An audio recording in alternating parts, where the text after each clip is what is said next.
Azerbaycan seninle fəxr Senin adın dağlar kimi ucalır.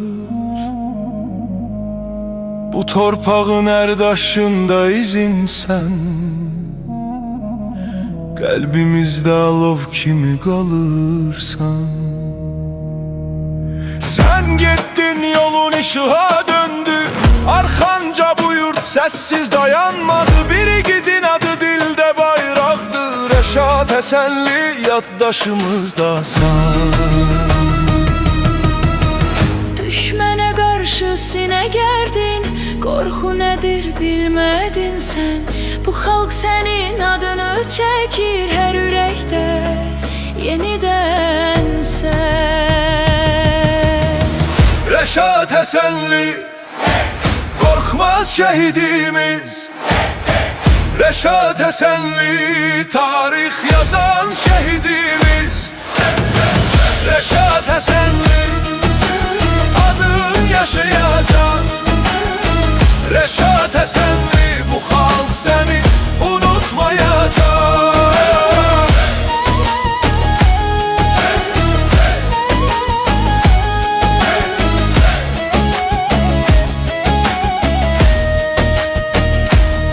Karıştı torpakla senin adımların, vətən dedin geri bakmadın.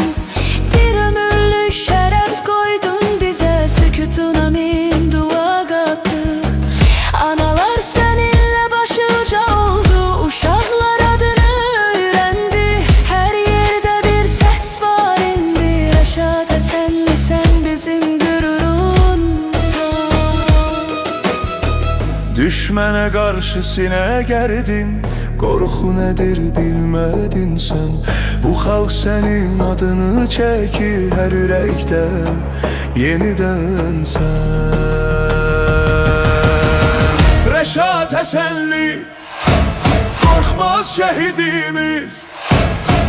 Rəşad Həsənli, tarih yazan şehidimiz. Rəşad Həsənli, adın yaşayacak. Rəşad Həsənli, bu halk seni unutmayacak. Bir mezar değil bir an yeridir, senin koyduğun müqəddəsiz.